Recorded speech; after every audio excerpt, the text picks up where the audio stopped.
Hello, everyone, and welcome to Edge Talk Radio. My name is Angela Zabel. That's me. And I am here today. We're going to be talking about Stop Talking, Start Loving, Nurturing Connection.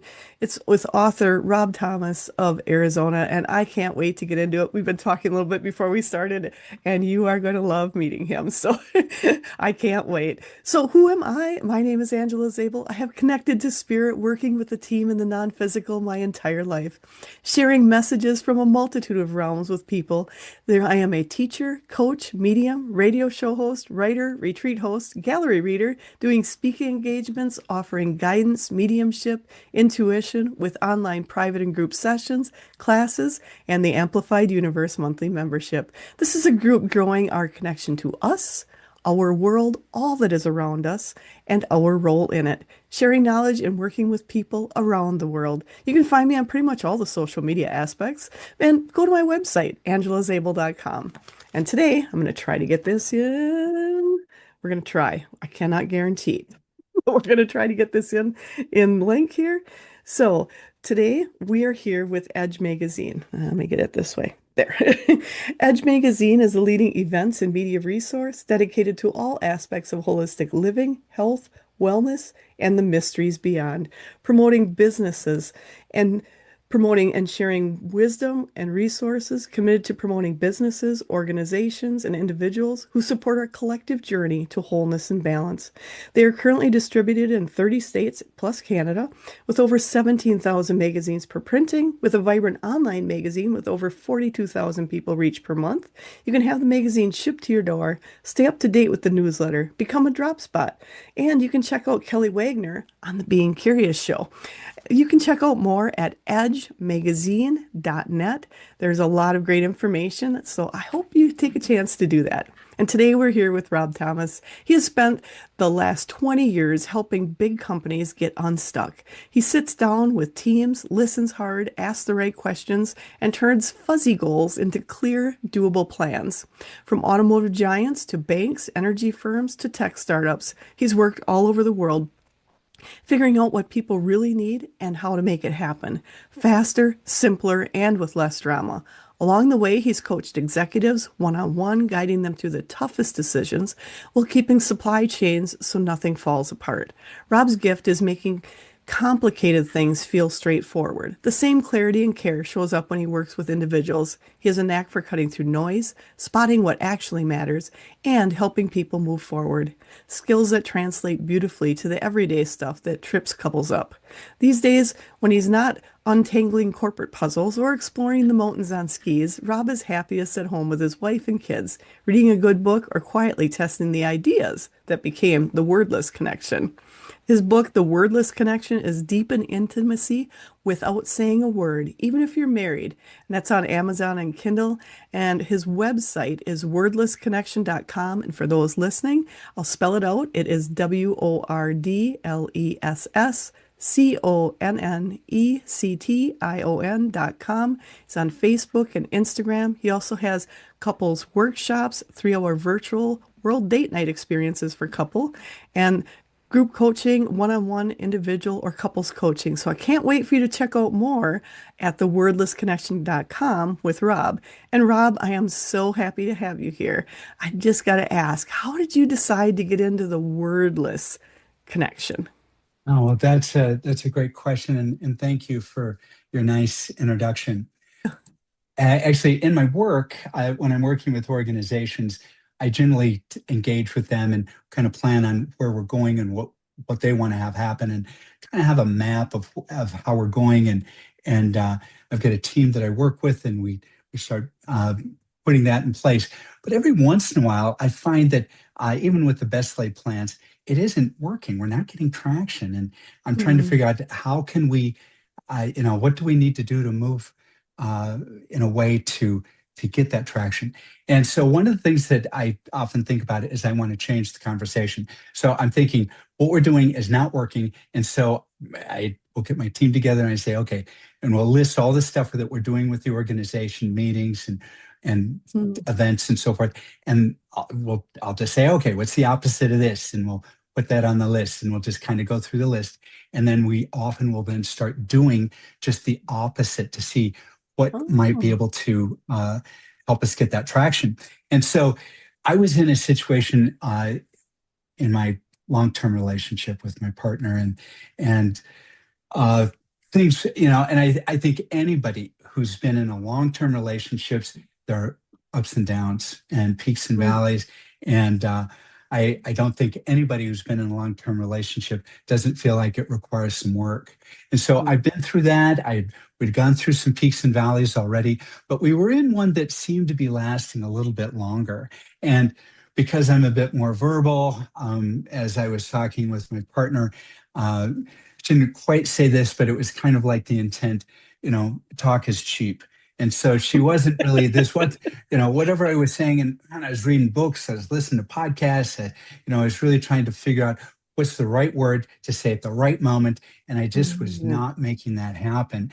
And so I went back to this thing. I wanted to change the conversation. What do I do? And so I started thinking about what's the opposite of what I'm doing. And I often go to the extreme. Well, the mm. opposite of what I was doing is I just don't say anything. So I thought more about that. And actually this started to kind of go into some of the experience and learnings I had earlier in college and some other times that I do talk about in the book about how communication works and how we can actually connect with people, not just in our relationships with our partner, but also at work and with our family. And so I started looking at this a little differently from what I had looked at before, but started kind of lining these things up. And that's kind of what got me moving forward in this direction. I love the idea with the wordless connection because, like you said, you were talking, and I'm gonna say I've been in a long-term relationship too, and you get the stagnant parts and you get it moving forward, but Right. there's times where you're talking and the talking doesn't seem to work, and I like the idea where you're going back to the wordless and the actions and different things like that. When you started, first off, I just hear my team laughing in the background. So, for those who know, I have a team in the non-physical that help with the shows, and they're saying, "Did you tell your partner you were using the same methods as you were using at work?" Because sometimes that doesn't go so well. Yeah, well, I would tell you, when I started doing all of this and I was trying to figure this out, I didn't say anything.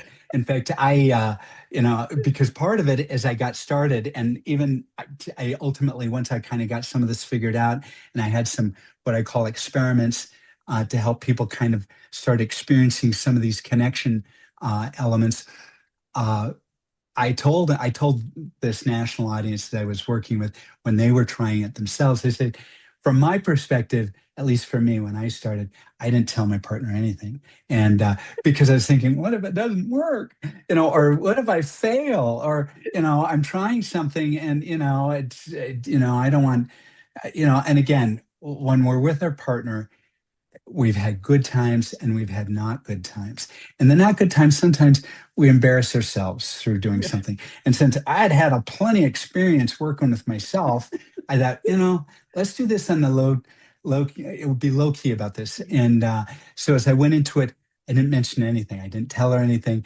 And surprisingly, as I got into it, I found that right from the start, she responded in a great way. Uh, And that was very surprising. And so, as we get into this and we talk more about some of these things, I discovered that we all have this ability to start up. We have an easy startup to do these wordless connections. And so, we all have this ability. And it's really just something that we need to start trying, experimenting with, but we all have this ability to make it happen. I love how you said we all have the ability and to experiment with it. So, knowing one way might work for you, but doing some experimentation might be a little bit different way that works for someone else, but it's going to get pretty much the same result, but it's done that is works for them. And I like the Sure. experimentation part. I think that's really key because a lot of people go into when they're, and it doesn't mean you have to have like huge issues in your relationship. You No, can, but it just means, hey, maybe I want to make it a little better. Maybe I want to, make it a little closer. And by doing that, this is giving you the option to do that, ways to do it in easy ways without being, sure. I'm just going to say that. I know a lot of people where when they get to situations like this, they don't want to go see a counselor. They want to try to figure things out on their own. And I think that's where Mm. your book is not, I'm not saying don't go to counselors, but what I'm saying is for people who are a little hesitant about this, I think your book is a really big tool for them to use to start doing small things. And I've got to Sure. ask, as you started going through this, did you find I just feel like you went to work, you're taking the work things that you notice and kind of making it work for the home. Did you have to tweak or adjust a lot for that? Yeah, actually, in fact, when I was doing it in the beginning, again, when we're trying something new, it's kind of like when we do something the second time, we tend to be experts. The Yeah. first time we do it, we really think, you know, this is going to be where our self-talk can, we're worried that we're going to have a train wreck. And Oh so, yeah. so did I want to tell her that? No, I didn't even want to tell her I was going to try something. So, I was really intent, and I'm, in fact, this word intent I'm going to mention a number of times.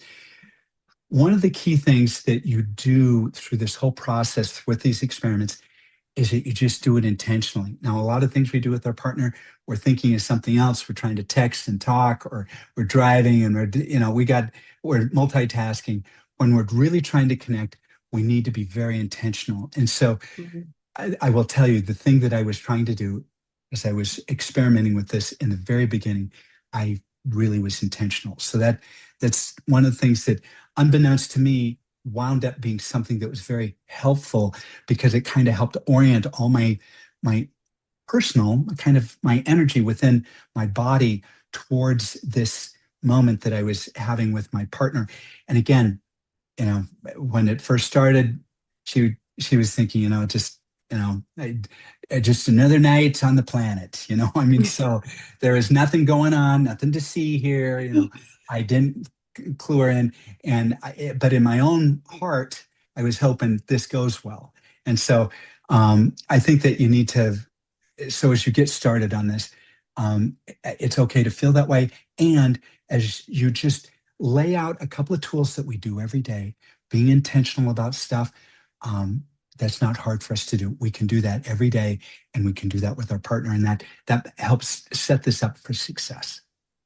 I think when you mentioned being intentional, having that intentionality there, I think that's really important, that focus on it, because let's be honest, life is busy. I mean, there's a lot of times there's kids, there's jobs, there's, sometimes aging parents and all kinds of different things to take care of where you don't, it's hard to focus and to take and really put your energy, your intention into focusing.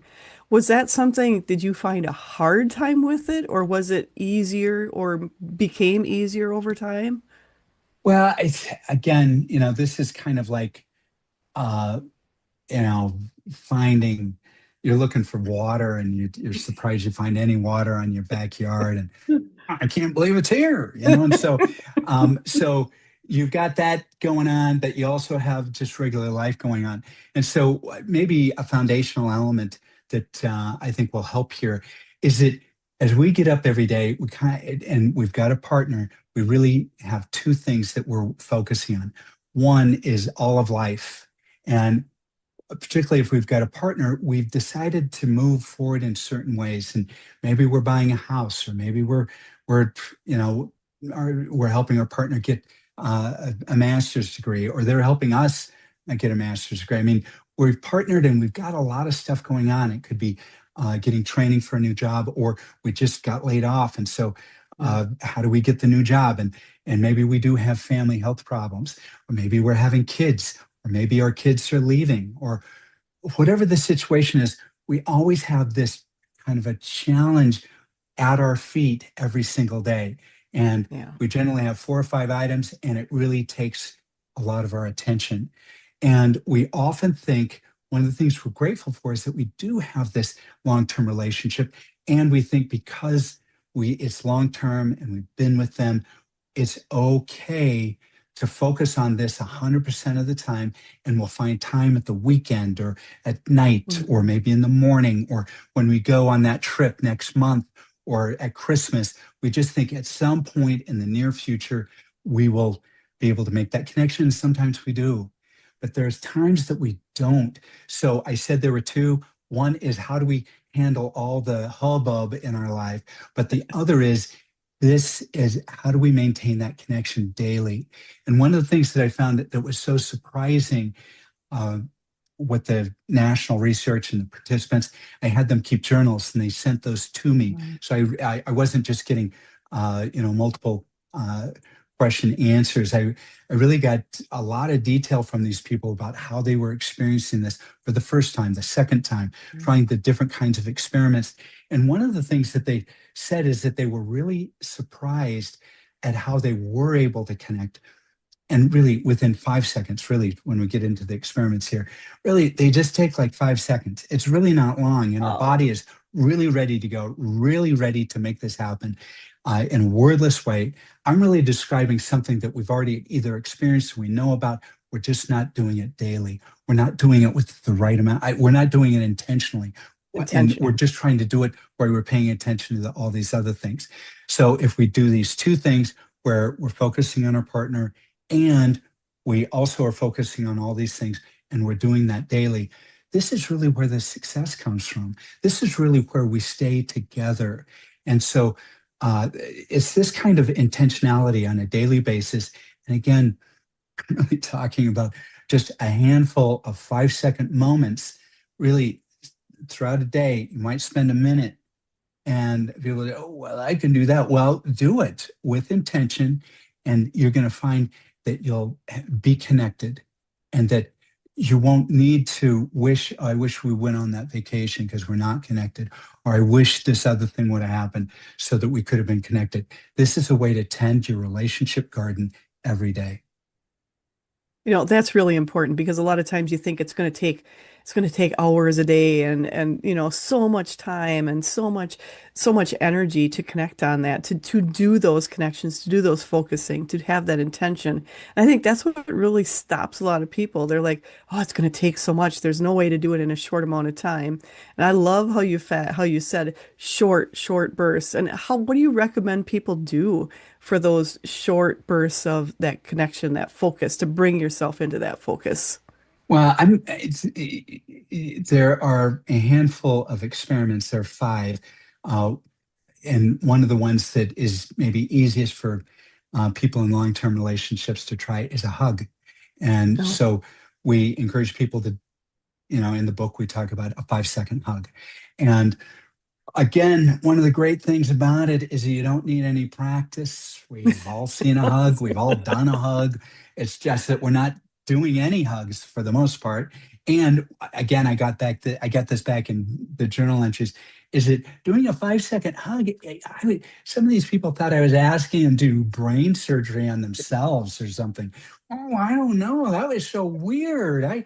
It was weird for me, and I was planning it. So it's not. And their partner, again, neither of them have really been involved in 5 second hugs, which, maybe unless as some precursor to having sex or something, Right. generally they just don't do it. And so they might give a quick hug and then they're out, maybe a quick peck on the cheek and then they're out.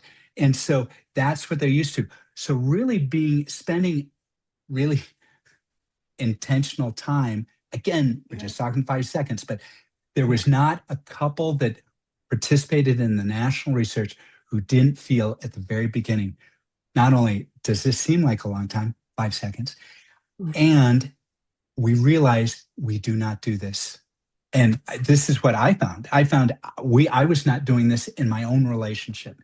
And it's not that I didn't do it maybe a few times a year or something, but to really kind of do this out of the blue, I just wasn't doing it. And neither were any of these couples.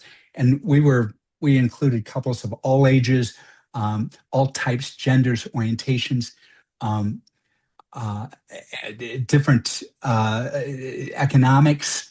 Um, I really wanted to I really was almost looking, is there any group that this doesn't fit? And I thought there might be. Or there might be just some people who, oh, I don't know, that's crazy. I'm not going to do that. In fact, I've done a lot of research with in my business work where people are rolling out new products or trying out new slogans or whatever, and we've done a lot of national research with that. And generally, with this type of national research, you always get some naysayers. They think Right. it's either dumb or, I've even joked as I've been involved in other research. I said, these people would complain if we were giving them free money. Want bigger True. denominations. Oh no, I just want small bills. It's like really we're giving you, so I really was expecting that we would have some negativity. In fact, Right. I really, when I set this up with this national research firm, I set it up in two stages. The first stage was really to try it out with these five experiments, and I kind of gave them some instructions, and I really anticipated that I get some pushback, people wouldn't like it, and I would learn from that, and I would then do a second trial, a second Mm, level of experiment once I learned what people didn't like about this first go round, because I was really trying to get enough insight that would help me finish the book, understand how people were approaching it. Well, the thing that was so surprising, and I still have a hard time understanding this, just because I've seen so much other research, is that all of the couples, first of all, did it. I mean, we often have, when we do this, oh no, I'm not doing right. that. I decided that stinks. And so, okay. So, uh, first of all, everybody did it and they were all engaged and they all had a Wow. good experience with it. And in fact, this so stumped me. I even talked to the guy who was running the research. I go, I'm not quite sure what to do with that. I was really, that's just not how humans behave. And so this, I think, is an underlying message that this is something where all people can try this. All people will have an experience that will help them connect, and they will be surprised that this connection is something not only, and again, something else I got from the research that I thought was surprising. Most people go into this when they try this with their partner, much like me. Oh, I'm not doing well. I hope I can get my partner to be more engaged with me. And so I was just really focusing on them. What what I got again and again, and I found this myself, is that when I reached out intentionally to my partner, again with this 5-second hug, not only were they engaged, but I was elevated. And I was kind of surprised that my own body kicked in. And I got endorphin flow, I got oxytocin, I got serotonin, I got these feelings. And it also reminded me of why I chose my partner.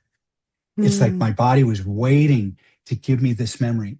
Now, when I start this, and I say this in the book, is that when you go in for this 5-second hug, say nothing as you go in for the hug, mm. nothing.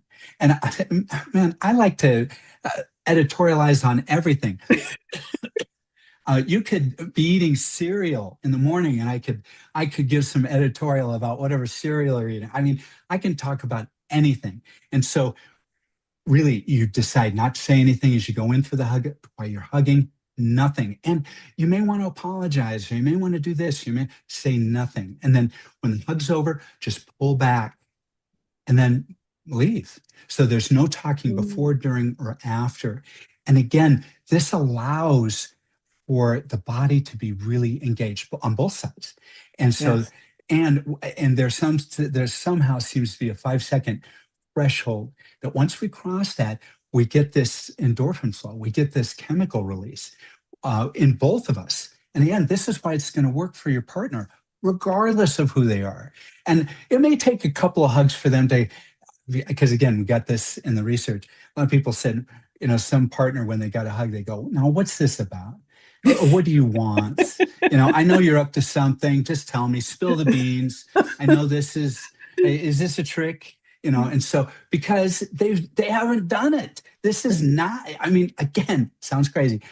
They just have not experienced a 5-second hug in their recent relationships. So they think something's amiss. But once they get through one, two, generally it's uh, maybe the third one at most, it'll start to kick in. Once they realize that the person who's giving that hug, the listeners to your show, when they Yeah. try this and and their partner believes their intention is pure, they'll lean into it. And then, and then something else that's so interesting is that without any discussion, because I told them, try this for a week, keep a journal I asked them to do 3 of the experiments, keep a journal, don't say anything's going on. And if they ask anything, say, look, I'm just trying to show you that I care. And so I said, Yeah. just say that, don't go into any detail. Let's just kind of get through this so you can practice it, get your own sense about it.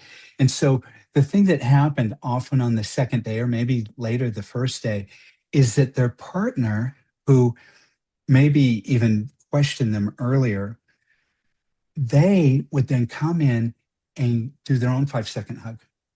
And Well, and so their partner, who thought they were driving this boat, they thought, oh, this is my experiment. They're all of a sudden their partner, who seemed disinterested in this connection, all of a sudden steps up and they have this moment. And and sometimes the partner will do something. And again, I found this interesting. Most often it was wordlessly, they would invent something to do with their partner in a wordless way that helped them connect. And the partner was being intentional. So as you just are intentional and you step in and be wordless, it allows this body to body communication and connection to take place. So it again, it's pretty powerful.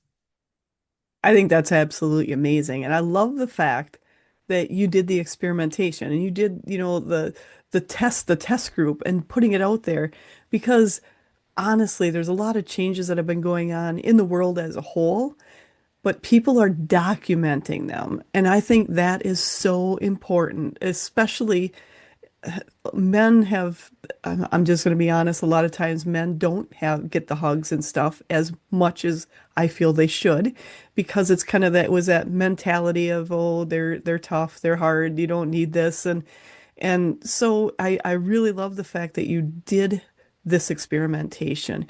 You got the results back. So when other people are looking at it, and especially other guys are looking at it going, oh, this is possible. This is possible.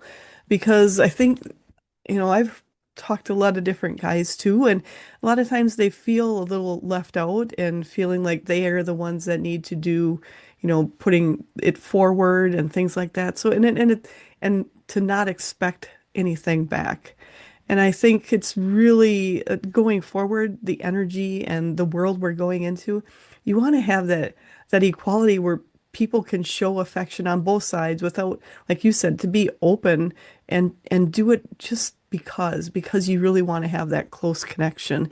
And I think that's something that's really key going forward. And I like you said, they were doing it with partners, but I would think even for children and for family Yes, or friends to do this, because there's a lot of people out there, especially once we all grow up and get to be adults. I'm not still not grown up yet, but but right. Me once too. but once we get to be adults, a lot of times that goes away. And there's people out there Right, that haven't had a hug in a long, long time. And to be right. able to do that. Well, and one of the experiments I talk about, and this was actually the first one I did with my partner, was a massage, a back massage. Mhm. And again, this I talk about how you do it very intentionally, and really you're speaking from your heart. Uh, and you really, I try and send a loving message through my hands and have my fingers share that message. And I'd close my eyes, and I was being very intentional about this. Very firm, very slow movement of the hands on her back. And my wife really likes hugs or likes massages. And so this was when I first did it, I thought this might be a winner just because she likes this. And when I'd done massages before, they were so boring. I actually had to count. I'd count to like 400. Oh, is that enough time? And so when I was doing this and I was being so intentional, and I was really focused on, again, what I was doing, I Yeah. found something amazing is that time seemed to be Mhm. suspended. And so I'd close my eyes. And again, I used to think if I could just keep that massage going for 4 minutes, I'm a winner, you know. And I remember the first time I did it, and I opened my eyes and I could hardly believe 12 minutes had gone by. And Wow. I thought, wow, in fact, I even did some research and I mentioned it in the book that when we close our eyes, um, in this type of intentional way, time does suspend. I mean, I've got some Mm. references in the book about how it kind of changes how we are viewing reality. And so it's interesting. I kind of stumbled on that, but there is something real to that. So um, as we do this, oh, I wanted to explain a little bit about the massage because I wanted to tell about a story I had with my son, who's an Oh. adult.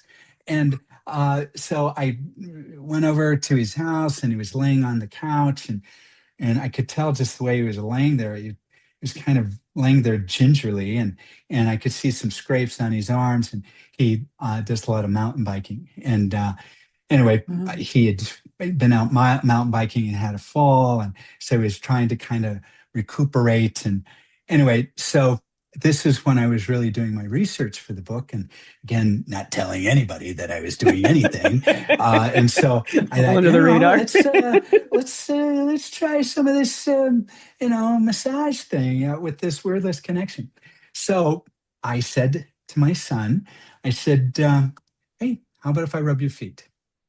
Well, those words had never been spoken between us ever. So this was like for me to say that, uh, okay, so like not a bad thing. I like my feet massaged. I don't know how that's going to work with my dad doing it, but okay.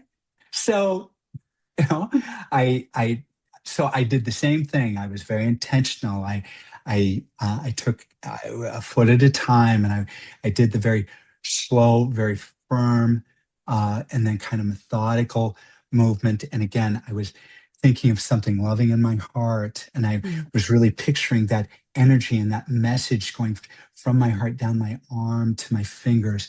And I was really trying to connect with the cells in his feet and Oh. this loving connection. And we went, and I did both feet. And again, and again, I wasn't looking for it to last a long time, but I got to the point where I kind of feel like, okay, this seems like a long time. And it was like 15 minutes, which again, Oh. I am not, I would, I would not do it. If I was choosing time, I would not choose to do it Right. for 15 minutes. So I was really shocked that that happened. But again, you close your eyes and time is somehow suspended a bit. And so I did that. And um, anyway, when I finished, my son was really grateful. He Wow. was grateful. And then he had a bunch of stuff going on with his work, and he was trying to do some things, and so he'd kind of been distracted for a while. Anyway, that after this was done, I found that we started chatting in a way that we hadn't for a while, Oh. and we were kind of engaged, and it was and the rest of the evening kind of had this positive to it that wasn't necessarily planned or discussed. And I didn't tell him I was doing any hocus pocus, I was just, and, and it just set a nice tone. And again, this could happen with any family member. I was talking to a woman and about this, and she was helping with her sister. Her and her husband gone on a trip, and they had a 12-year-old son who thought he was too old to have a babysitter, Mm. his aunt. And anyway, when nighttime came, the 12-year-old was a little homesick for his parents. And so she laid down beside him on the floor and took his hand and massaged his hand. And Mm. she came back and told me this helped him go to sleep. And it just gave him comfort. So again, we can find ways to do this with our family members that again we experiment, try what works. Maybe you find something that works better than something else you tried. So just give this a go. But again, this is just really how we connect with humans. It's not just with our partner or a family. I've got several stories in about how I actually did this type of process at work when I was working with senior leaders and in other situations.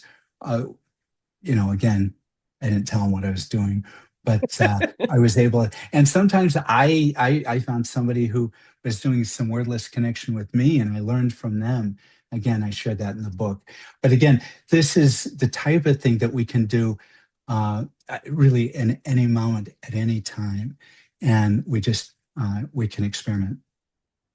I think that's something important to hear, though, to know you can do this at you don't have to have a certain time. You don't have to set it on your schedule. It's more of when you feel that, put that intention out there and start on it. I've got to ask, I mean, I can see where this is helping this wordless connection with the people you're close to, your family, your friends, to showing that appreciation and that gratitude. And you said you also used it at work. So how did you use it with work or with coworkers? How did that work? Well, actually, again, part of this is just kind of separating our head, which is Yeah. always ordering us around. You're late. Hurry up. Brush your teeth. Tie your shoe. Don't bump into that guy. Apologize. I mean, if your brain's like my brain, I'm getting orders like that all the time. Just a minute, I'm trying to catch up. And so our head is always, telling us stuff. Yeah. So we've got one communicator, and it's our head, but we Yeah. also have a second communicator, and that's our heart. Now, I explained kind of how these two, that's really all part of our brain. This is our limbic system, but it really, I feel, works very well for me to think of it as my heart. So I think, what's my heart telling me to do in this Mm. moment? And so I turn from my head and I almost tell my head, okay, shut up. And then I asked my heart, what should I say? I had an experience, I was working with a group of senior leaders, and their bosses felt like they Mm. were, the, the organization was trying to move in a new direction. These people were supportive, but they still wanted to do everything the old way.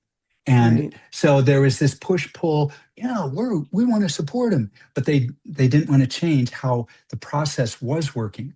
And so I was doing some kind of a workshop with several workshops with them to kind of move in this direction, make plans, make goals, and move forward.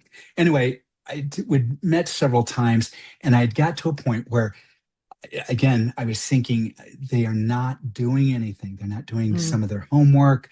Right? And I was thinking, got to give them some tough love. And again, this is my head speaking. Yeah, I'm going to make them be sorry they came to work today. No, but of course, I was going to do it in a loving way. Of course, Yeah. that was my Of plan. course. Tough love, but in a loving way. And so I was all set so we went through the meeting. We had a nice startup. I was all my meetings start up real nice. And so everybody was kind of in a good mood. And anyway, but I was thinking, okay, it's time to bring the hammer. I got to bring the hammer, Mm. because this leadership team, they're saying this got to happen. So anyway, so as I'm doing it, I'm sitting there and I'm just about ready to stand up and bring the hammer. And I'd already Mm. thought through what I was going to say.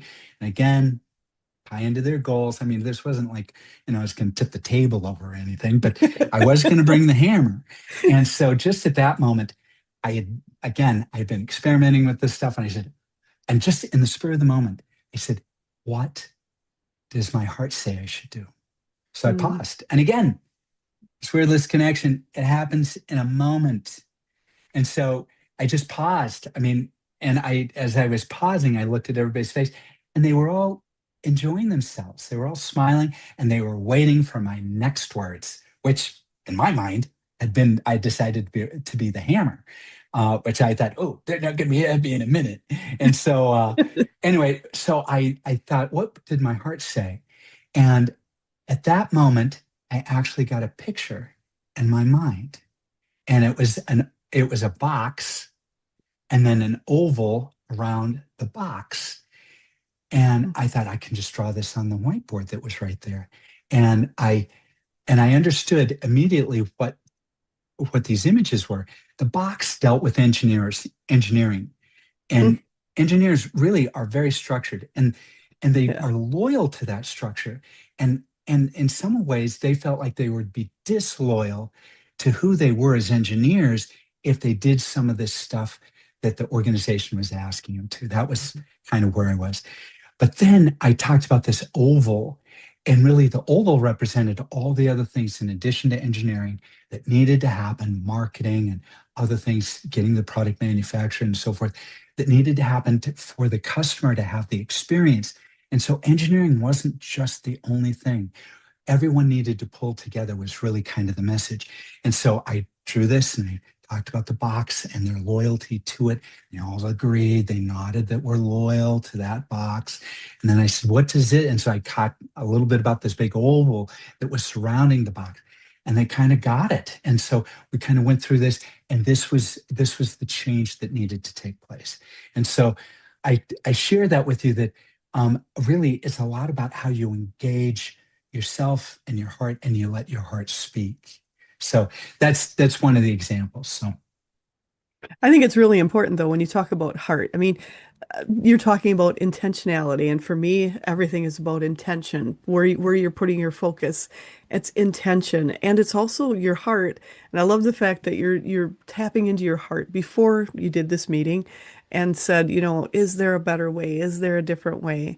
And you've received all that intuitive guidance you needed right at the moment you right, needed it to help right, you shift and change. But that's also making such a big difference where people are starting to tap into their hearts more. And that's something when you're talking about being intentional and focusing through there, that's so important to tap into the heart, tapping into your heart, feeling that coming back. That is really, as humans, this when you talk about wordless connection, that's where we started. That's where we came from. And now we're kind of going back to remembering we can make those connections right, wordlessly. right. And it's more powerful than words a lot of times. Well, it's a couple of things. One that comes to my mind, and I mentioned this in the book, and um, I, oh, I'm forgetting the name of the composer, a very famous composer, and I have it in the book. uh, he made the comment. He said the music he felt was between the notes. Hmm. And I've mentioned this to musicians, and they said that's very true. It's really the space between the notes that determines the rhythm and how the music is heard. Little space, the notes are very quick. Long space, and depending on how that space is managed, it changes the feeling of the music entirely. And so, really, even how we experience music is touched by this wordless connection. We are Yes. connected to music in such a beautiful way, but it is often the spaces that exist in the music that really make that happen. I wanted to highlight something that is so powerful that makes this so that this is within everyone is that we started living together as in groups about 350,000 years ago.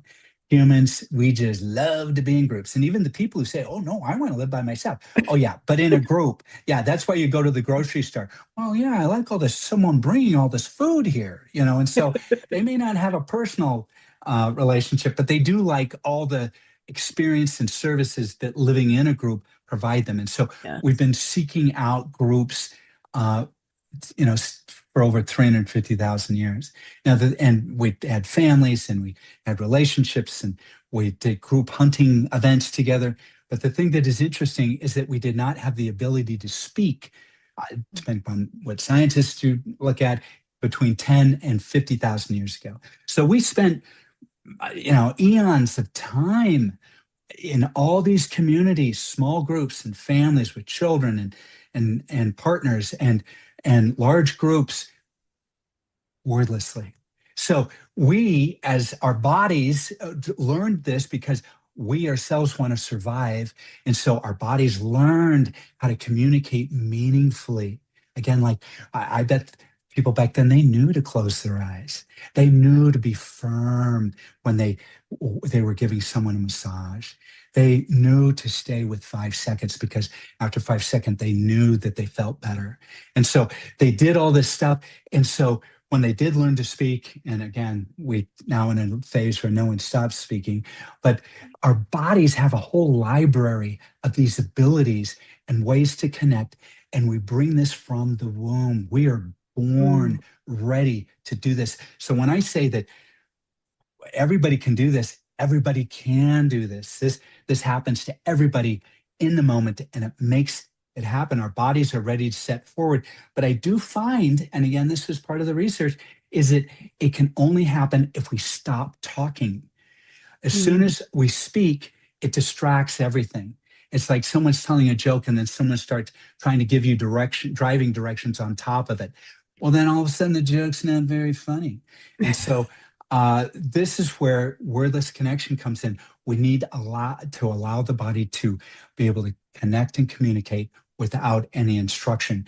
And my final comment on this is that you can go to any culture and community on the planet and they know what a hug is. They know what a Mm. smile is. They know the meaning of eye contact. They all know what a kiss is. Wow. No instruction needed. They know this. We bring this with us. This is part of how we've become, this is how we approach life as humans. Our bodies are ready to connect. And I find it interesting. You talked about we're ready from the womb. We're ready for that wordless connection right away. You think about it. Baby's born. They can't talk to you. You're not hearing it. You have to trust yourself wordlessly connecting to them. What do they need? Knowing their cries, understanding just when they are, whatever they're doing. Like, oh, I think they might be in trouble, or I think they're getting into trouble. Or, you're knowing this ahead of time. But also, if you think about it, when babies are born, what do you have to do? You have to hug them, you have to hold them because they can't do it themselves. So you're looking at all those hugs and that holding we used to have. And then as we get older, gradually start doing less and less and less of that connection. And I think it's been Yes. taught to do less instead of going, why can't you still continue with those long hugs, no matter who you are at that time? Because we came in getting all those hugs, and then I'm just getting information. My team is just saying, and I have a team in the non-physical, and they're just saying, and also when people get to the end of their lives, people come in and they're seeing them if they have time and they're having where they're failing, people are giving them hugs more than they did before. They're holding their hand more than they did before. Right. And that's something, but we have in the middle, and they're saying, they're bringing up something. There's something where they had said, the words between the words, the life between the dash. I've seen it for on cemetery on the headstones. It'll be Yeah. when you're born, when you died, but what happened in the dash? And it seems like we have all the connection at the beginning and a lot of connection at the end. We Yes. forget about the dash part. Yeah, I had an experience at work, and again, I described this in the book, where I was working with a large organization, and quarterly, they would have a couple of senior leaders come and address this large team, and they were always great. They were great speakers, and man, I looked forward to them. I didn't hardly even know these guys, and I don't know, let's go. I want to go hear these guys. Anyway, I was with some group leaders of engineers. And anyway, they knew one of the guys. And so at the end of this presentation in the afternoon, these guys would always go up and say, "Hey, how are you doing?" And they wanted to chat with this guy. And he was a bit of an older guy. And anyway, so I would just go with him because I was sitting with him. And so I was part of that group. And, but I didn't know these leaders and they didn't know me. And so anyway, I remember the first time I met this one guy and I shook his hand and he said hello and then I said hello and I shook his hand and then I stepped back and I had an experience where I felt like a better person for having Mm, shook this guy's hand. He didn't say anything. I thought, I'm imagining things. Well, I had several more moments with this guy at future presentations. And after two or three of these things, where every time all he did was shake my hand and say hello, look at me, mm, and then, uh, you know, I'd start, it's not like we held hands for very long, just a normal handshake length. I felt like a better person. I thought, oh, I'm just making this up. I'm just making this up. So, of course, leave it to me. So, next presentation, I think, I'm not going to feel anything. I'm just making this up. So, I go in with that great attitude. I'm not going to feel anything. But again, I was looking friendly, but in my mind, I'm thinking, this is malarkey. And so, anyway, so I shake his hand. Oh, I felt like a better person. So, anyway, I from then on, I really looked at I wanted to do what this guy did, and I didn't even fully understand it, but I did more research and I really focused. I told my not only my partner about this, but my children. So they all knew about this guy and even his name. I talk about this and that this guy was a goal for me. Anyway, Mm. after a few years, and I was putting this in the book, I made some effort and I got this guy's address and I wrote him a letter and I Oh. told him about this and again he wasn't aware of any of this and he wrote me back and he told me he goes, "Oh, that's very nice. I wasn't aware of that." And then he made some depreciating comment about himself. I can really imagine it had that impact on anybody.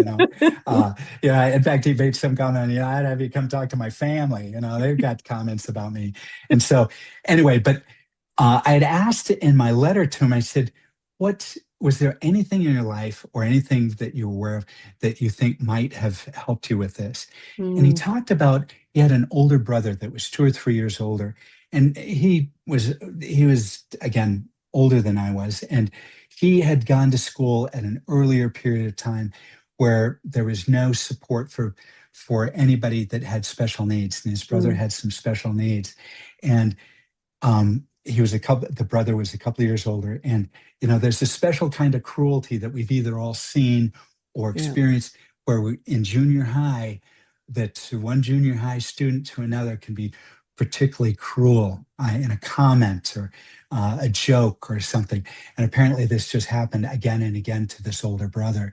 And Mm. this man, as he was seeing his brother affected this way, and he thought, I always want to see the individual. I Mm. want to be able to bring this.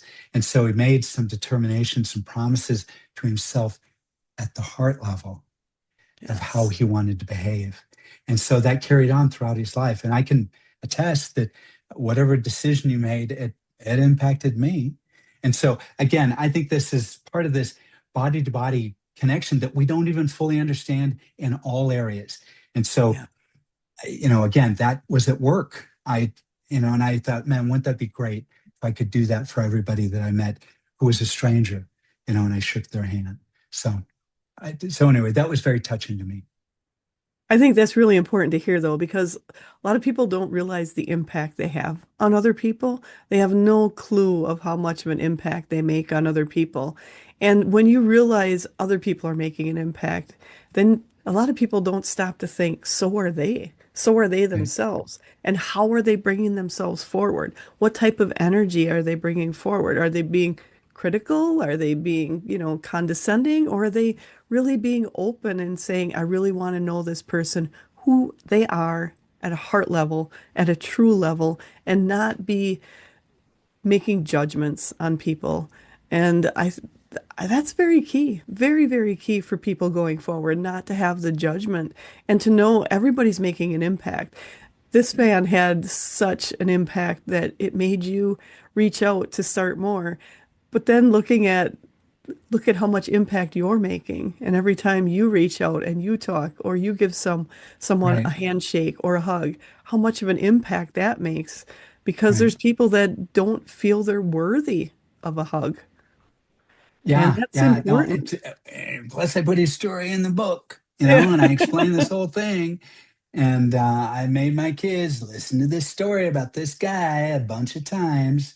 And so, yeah, yeah. I mean, we have no idea. A thought that came to me, and often I save this comment towards the end, and maybe you are towards the end, but is that I think your comment about judgment about self is so real. And I think there's, we might even be able to touch 98% of our audience will think, I am not that guy. I am not that person. That this works for others, and I'm glad that it worked for this guy who wrote this book, but this had never happened to me. Yeah. Nobody wants my hug. Well, one of the messages I want people to know is that we carry this treasure, we carry this abundance with us wherever we go. This is part of the legacy of uh, where we lived for eons of time, where it is baked into our DNA. You can't escape it. You can't. You may think, oh no, I didn't get that. No, you did. This is just with us. This is just with you. And we have this abundance and it's ready to go. And amazingly, it can happen in 5 seconds. I'm really only asking people, give your partner generously 30 seconds a day. Yeah. What? I mean, that just seems, well, that seems too little. No, let's just start with 30. Be crazy. You can give them a minute tomorrow. And so, uh, and I will tell you, my partner, she's a no nonsense kind of person. And whenever she's leaving, she's all structured, I'd like to hear the inside of her head. And so, anyway, but in fact, just a little bit ago, she was going somewhere and she said, "Okay, I'm leaving. We've got it. I was just going to find you so I could give you a hug." So I go, "Okay, oh, let's hug. And so, anyway, so even people who think they're very structured, now go ahead, do it. And interestingly enough, with my wife and I, and we kind of did this from the beginning. And again, you'll find your own way. You'll find your own rhythm. Yeah.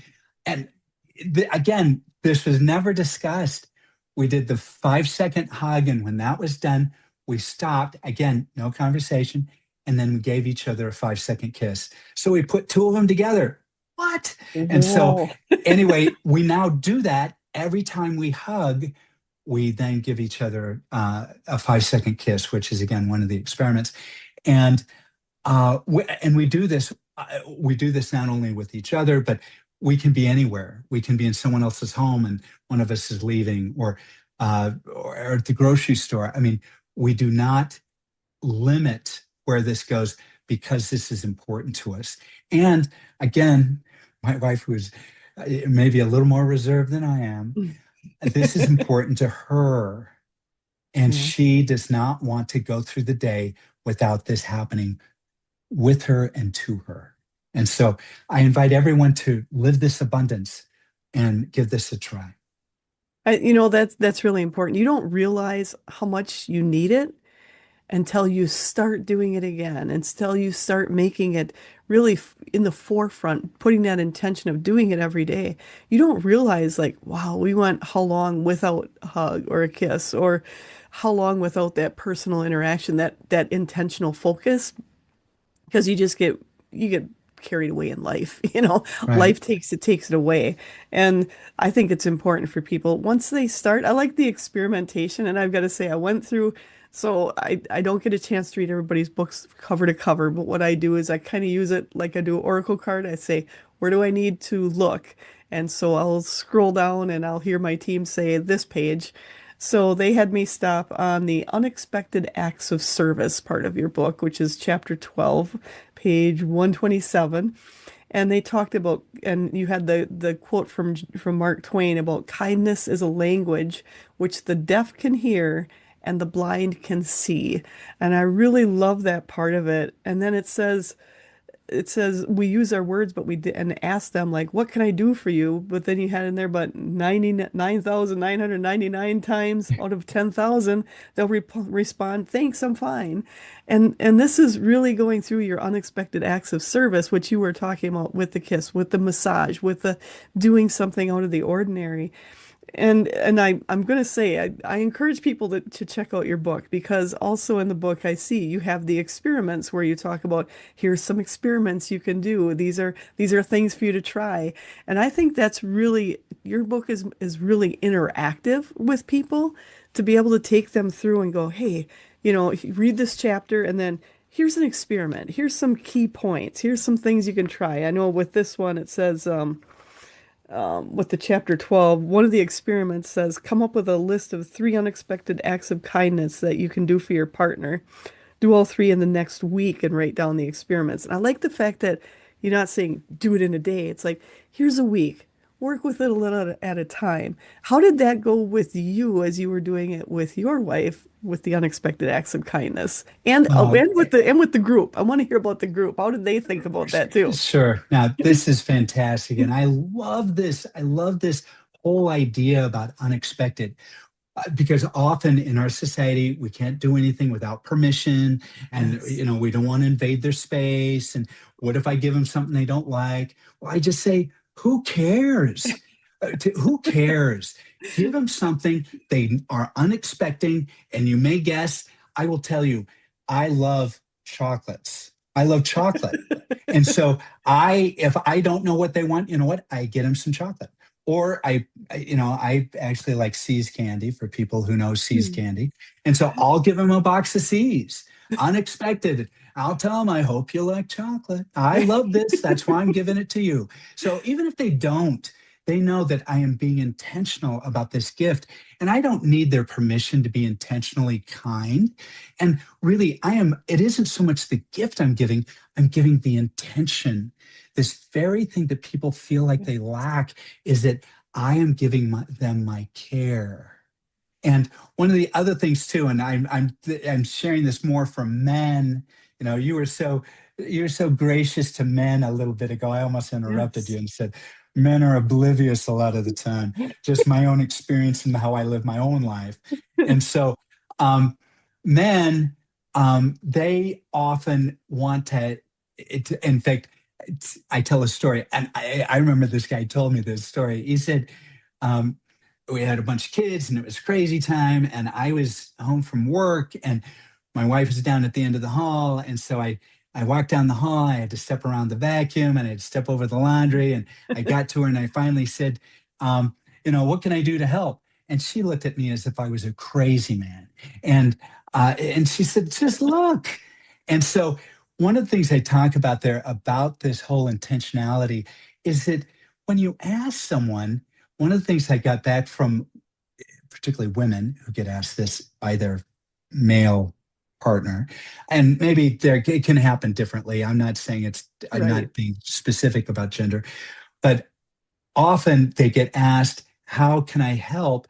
And so if they do say something, then the person being helped then has to add this task to something Yeah. they have to manage. So instead of making taking something off their plate, we've added something to their plate.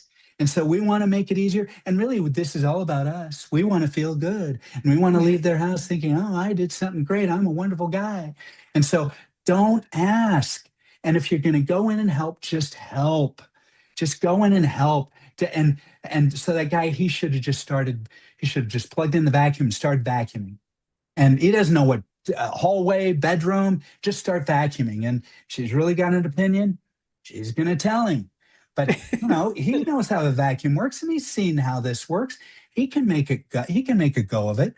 A story that I love, and I did not include this in the book, but I love this story. And it's about an older couple, and he always was kind of, as a man and woman, and he always kind of took care of the house, and she took care of the inside, and um, and this was being told by the man. And he Hmm. said, I've been doing some of these experiments because he was the one keeping the journal. So he was sharing this stuff. Anyway, he hadn't asked permission about any of this stuff, and they've been kind of going through this stuff for a week. Anyway, he had done some acts of service without, just spontaneously. So anyway, towards the end of the week, he had told her, I am going to go work on the deck. It's kind of cold outside.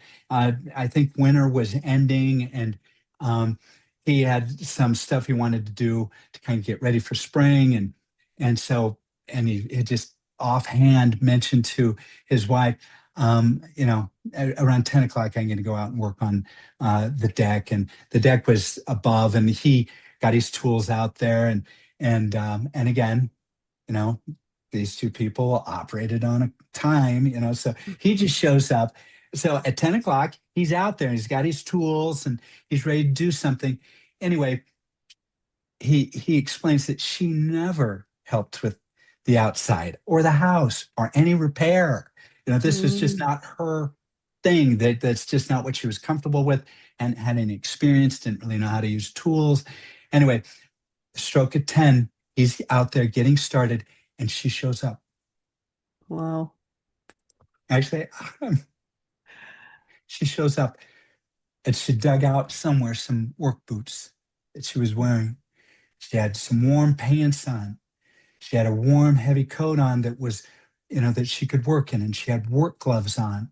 And he even said, I don't even know where she got those work gloves. I mean, she didn't have any, but she had gloves that fit. She had a hat on. She came out and said, man, I've told this story a lot, and I've never gotten emotional for it. And I would have not told this story if I thought I was going to get emotional. Um, she said, I am here to help. And he goes on to explain she was absolutely no help. She was no help, but she was intentional. This was one of the most meaningful things that she had done and that she could do. And she was there to help and she was sincere. She Yeah. wanted, and and so anyway, I think that this um, I think this unexpected acts of service is really a winner.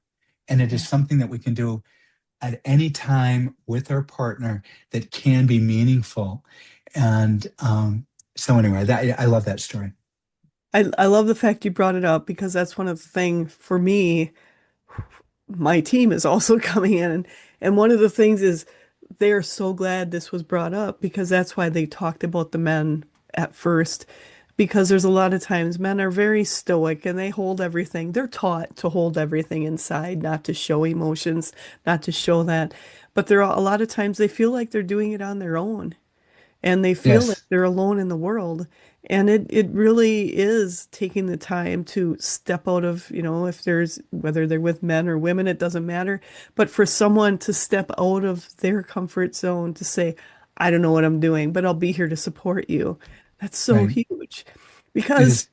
it's not the, they're laughing, they're saying, it's not that she sucked at it. It's the fact that she was there and she was showing, I'll support you Yes, just as much as you supported me. Because how many people don't have any sort of support or don't feel they can be in a relationship and still feel like they're not supported? And right. this is what is the key of all of this. I agree. In fact, a story that's coming up for me that I'll share that touches on this so powerfully. Again, this a woman was telling the story about again writing in her journal. Hadn't explained anything. You know, she's just going in for the hug and anyway, it was evening and they had a very nice dinner and they were cleaning up and doing the dishes and she thought, "Oh, I'm doing 3 hugs today."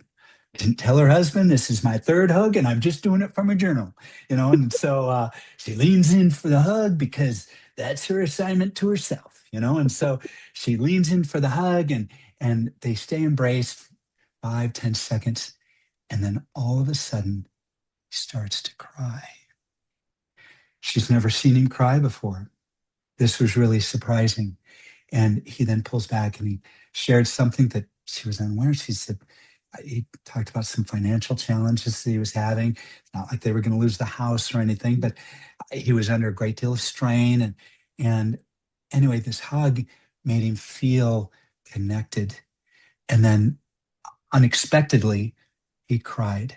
And so I think this line of comment that you're making, that we need this, we need this Yeah. opportunity, we need this. Again, our bodies are ready to make this happen. We don't need practice. We don't need to make an agenda. We don't need to do anything. We just need to lean in and try it. And that's why I think they were also mentioning about the therapy. A lot of men are a little hesitant on therapy, Sure. but to go through something like this, to open themselves up to try these experiments and to be open to them and for their partners to support them in this way. So, I mean, I know a lot of people where they're when they grew up, they never even heard the words I love you from their parents. They've Right. never heard that. And so even when they get in relationships, they're still a little hesitant, like, is this real or is it a little, they're not quite Right. sure. And I think what you're doing, I don't think I know what you're doing is very helpful to a lot of people. And I know you appeal to the guys because you're a guy writing this, and I just hear, not a woman writing this sappy story, Right. how to do it. That's right. It's not a sappy story. It's a manly story. So It's keep going. it, it's so it's really for me. I love seeing men who are opening themselves up to this, who are saying, here's ways to make that better connection, to make a deeper connection, to be able to feel supported. Like you said, once you do it, you were giving it to her, just because I'm going to do this 5-second experiment, but then you started feeling it back and going, oh, there's more to that. And I think it's so important for everyone to feel supported, to feel loved, to feel they matter. And it's important for the men to hear this, especially the men. And I'm going to call them out, okay? Because I feel it's really Thank you. important for men to have that. You bet. Because they've been shouldering a lot of responsibility, and I'm not, I keep hearing they're going, you're gonna hear flack. I'm like, whatever. I'm saying a lot of times men do take on a lot more responsibility, and stability and things like that. And I'm like, I know there's ones, on the offshoots or whatever, but for the most part, they take on a lot of that and they keep it internalized. And it's so good to be able to have this brought out, not to keep internalizing. We all want to move forward. We want to all be supported. And we want our sons and daughters to be able to have that. And the best way to do that is starting here and letting it continue. Just like you said, the handshake, you could feel the difference. Yes. And people feel the difference in you. They feel that difference, and it makes such a Right. huge difference, such a big Right. impact. So it's so Yeah. important for that. So for me, I'm so happy to have you on because it's so needed. It's so needed. People don't have to do it on their own anymore. They can be connected. That's what we're here for, to bring that connection back to each other. So I am Thank you. so thankful for you being here and so thankful you did the experiments, even though you didn't expect anything out of Yeah. it. Surprise. Surprise, it works. Yeah. Who could have imagined? Not me. So, It's the best kind of experiment. And I love sure. the fact that you did all that experimentation. And even throughout your book, I was reading the different pages and it shows you like, hey, here's someone who did it and here's what they had reaction. And so I think that's really good for other people to see. It's not like, it's not just Rob. It's not just Rob showing me, telling me about this, but it's this person and this person and this person, and you're having the same type of reaction. And so I think for you, Rob, it's been so important to get this information out there. And I know you've already Thank helped you. many, many people already. It's just going to continue to grow. Thank you. Thank you. I appreciate you. Thank you. Oh, you're welcome. Thank you so much. And I know I want to be conscious of your time. Is there something you'd like to cover before we close for the day? You know, when you and I first were talking before the show, for some reason, I started making some notes that I don't necessarily care, mention, but I'm I'm going to just kind of run through this list real quick. Normally, I mention Absolutely. I end with abundance. I put a big punch on abundance, but I already did that. So, um, so the thing is that when we do this, we don't need permission. Just and again, we don't need a permission to give them a hug or a kiss or to hold their hand. We can just lean in and do that. It's simple. We're all able to do this. Um, and then as we're doing this few times a day, the body is set not only to make it happen in a few seconds, but the body is also aware that we've got a bunch of stuff else going on. So we only need to do this a few seconds at a time and a few times during the day, and our body is good. We're good. We're balanced. We're strong in this relationship. I mean, so we, just try it. Um, Yeah. and we love living in groups, and we're wanting to be in these groups together. And this is the most intimate group, being in a partnership that we can be in. And really, right now, just strive to be better. Mm. Again, I think the best information that we can ever tell somebody is just do simple better. So, whatever you're doing, and that's really all that humans need to do. We're really Yeah. good at doing simple things. And if there's something, and in this case, I've highlighted this connection with your partner, just do that a little better. And uh, and then finally, I'm going to reiterate this thing. We judge ourselves as if we're inadequate. We're Mm. not. We have these tools, they're baked in, whether we signed up for them. There's no subscription needed. We can just go ahead, lean in, and our body is going to give us those endorphins. Our body is going to give us the oxytocin. And why we're getting that, so is our partner, because both bodies are set to go when we do the hug. Both bodies are set to go when we kiss, when we hold hands.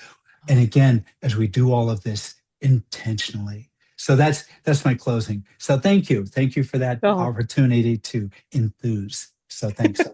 I love it. I love it. I love, this is abundance in so many ways. When you take care of yourself, when you take care of your partner, when you take care of the people around you, and it all flows back. Whatever you put out, it's going to flow back to you. Just like when you give the hug, when you give the kiss, it comes right back to you. And that was a side effect you weren't expecting, I bet, during all this. No, in fact, everybody talked about how shocked they were that they were elevated.